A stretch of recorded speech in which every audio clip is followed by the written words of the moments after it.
Sensitive design, our key focus was getting the philosophy out there first. So we've actually focused on the water sensitive design document to make sure that from the unitary plan, which has raised it as a concept, the first thing that developers see is this document, which it takes you through the entire consenting process, not just development engineering, and puts the business case for why it's a good idea. So this was the first priority for water sensitive design, to get out there to actually say to people, it's a really good idea. This needed to be in place before we start developing before we finalise the actual nuts and bolts detail, which is in these sorts of documents, about what the minimum standards are. So important to bear in mind, this is a technical standard. This is, in a hierarchy, it's the bottom line of the minimum that we actually want. And we took a choice with water sensitive design to put the aspirational best practice out there first. So we've got this document, and very shortly we will have a whole range of design documents that tell people how to design all of the water sensitive design elements in there. And then we'll give them the set of our minimum standards for water sensitive design. But from that engagement perspective, it seemed to us to be much more important to actually get the broad concept of not just how to, but why to, out there first. I'll just ask one more question, Mr. Chair, because I think others might have some interest here too. But Sarah, in the document, under water sensitive design, it's a very brief chapter. The last sentence reads, "The requirements of this code of practice take precedence over the guidance provided by the above documents," which is the water sensitive design document. And for me, it says, lowest common denominator, go for the minimum, because the code of practice says that's all you need to do. And in fact, those words, the way that last sentence is written, it says it's almost permission to go low, to do the bare minimum. Why have that sentence there? For me, this is really important. Why have a sentence that says you can ignore the above? Through the chair, from an engineering hierarchy, the minimum standards are always referred to as the bottom line. The buck stops here. The process of engaging with the development community is in part to persuade people to take up water sensitive design, and to work with us on understanding what the minimum standards should be. When we have a minimum standards chapter for, it is actually going to be water sensitive design and landscape architecture, which we're working on at the moment. When we have that chapter, that will in itself supersede that line. So part of the reason that we're doing yearly updates is to make sure that we correspond across ourselves with how we work in this space. But in the moment, there is no minimum standard for water sensitive design other than what we have in the stormwater chapter at present. Thanks. Thank you. Councillor Lee. Thank you, Mr. Chairman. With all due respect, I think it would have been suitable for this document to first come to the Infrastructure Committee and then come to this committee. In terms of the introduction, general objectives, legislation and policy, given the importance of stormwater in this maritime region, I thought it would have been appropriate and should be appropriate, and I would like to see it done, the inclusion of the Hauraki Gulf Marine Park Act should be in the national legislation under 4.2.2, given the environmental impacts of stormwater on our marine environment. And I didn't join in the discussion over the Tamaki estuary, but the benthic marine invertebrates in the Tamaki estuary and other parts of the inner Waitemata and Manukau harbours are impacted in terms of bioaccumulation of heavy metals, and it's a major pollution problem in our marine environment. I would have hoped that there was some acknowledgement of our statutory requirements under Section 13 of that Act. Every person making a decision must comply with the Hauraki Gulf Marine Park Act. So please have a look at that and include it. In terms, coming back from the general to the very specific, one of the oldest and simplest forms of stormwater pollution protection are catch pits.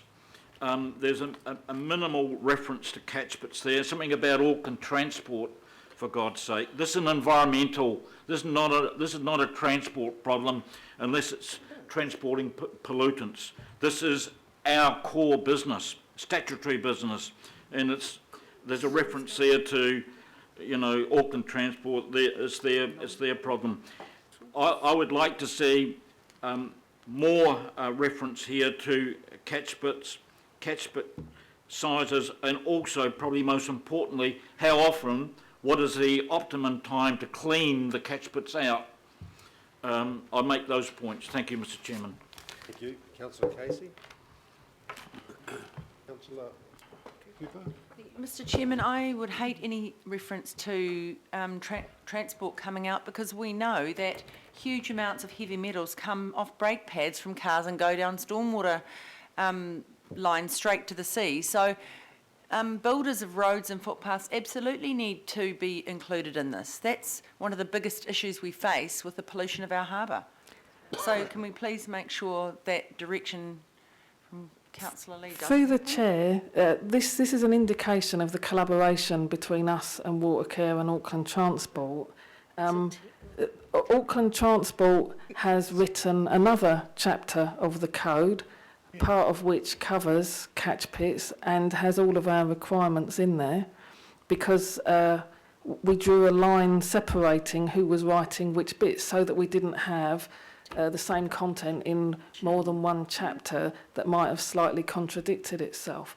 It is covered in the Code of Practice, it's just not in the stormwater section of the Code of Practice, it's in the transport section of the Code of Practice. Catch pit maintenance is covered in an operational manual, which is developed by Auckland Council Stormwater in collaboration with Auckland Transport, again to make sure that we have a shared understanding of what the requirements are. Councillor Wayne Walker. Yeah, really I just allude to the comments I made earlier about a joined-up approach to how we look after the environment.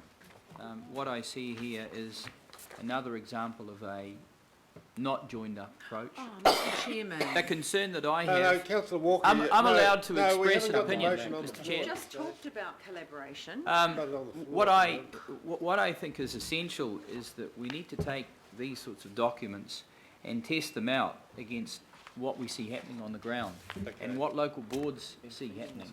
So over in Waiheke, they're trying to retain their swales. They're trying to enhance the stormwater network so that they don't have so much pollutant ending up in their local coastal environment. And they're not getting anywhere. They're finding difficulties with Stormwater Department within Council and also Auckland Transport. I share some of the concerns that Councillor Darby has raised as they go to water-sensitive design. I don't see our city doing the sort of things that I see other cities doing around stormwater. So I go to local reserves in Melbourne, for example, and I see them taking stormwater and reusing it for irrigation. I see them treating stormwater so it can be enhanced. Can you speak to me when There are if this is there part are of your cities speech? Is there this are your cities speech? that are taking stormwater and ensuring that that stormwater is being used to recharge aquifers and the like. There isn't any mention of that here. In terms of looking at water as something that's living, as an integral part of the environment, not as simply something to be shifted from A to B, I don't see it adequately here, Mr. Chair. And that is why one of the things that we need is an overarching water strategy. And I keep going back to that. We're not picking it up Point of order, Mr. in our Chairman. This growing is a greener, technical document. and we need to pick it up. Thank you.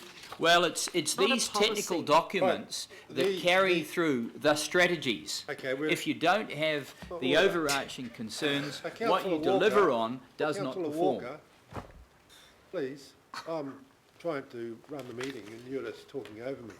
But, Well, other people are talking over me, Mr. on Chair. we've now got the motion on the floor that the Regional Strategy and Policy Committee approve the Code of Practice for Land Development and Subdivision, Chapter 4, Version 2, November 2015, as attached to this report as the control under the Stormwater Bylaw 215, with effect from 1 November 2015. Now, maybe you should have been involved in the bylaw, sitting on the bylaw thing, and you would have been able to... He doesn't put do in- bylaws. Don't you do Doesn't bylaws? on Okay. one bylaw. B is delegate the Point of order, approval- Mr. Chair. I object to your using your position as chair to attack myself as a councillor. That's totally inappropriate, Okay, sorry, and you should apologies. admonish yourself. George, Okay. speak to yourself, George. Delegate the Point of order, approval Mr. of Chair, any minor disrespecting the amendments chair. to the Stormwater Code of Practice as a result of any changes discussed by the committee to the Chair and the Deputy Chair of the Regional Strategy and Policy Committee, who will work in consultation with the Chief Engineer. And C, agree that any future amendments to the Stormwater Code of Practice to reflect ongoing technical changes should be consistent with the unitary plan, and the use of the innovative technology approaches where accepted by council will be made by the Chief Engineer under delegation from the Chief Executive. So, Mr. Chairman, can I request that the national legislation have the Hauraki Golf Marine Park yeah, I Act think included? you've Thank you. noted that. Yes, Councillor Darby? Thanks, Chair. I'm wondering if we could add, would it be a D? We've got a C so far. And I'll just check the wording with Sarah. We've heard that the water-sensitive design section and the landscape design section is yet to be incorporated. And so I'm wondering if we can put up a D that we endorse the water-sensitive design and landscape design sections to be incorporated at the earliest opportunity. Well, that's up to the mover. Oh, and we'll seconder. cope with that. Okay.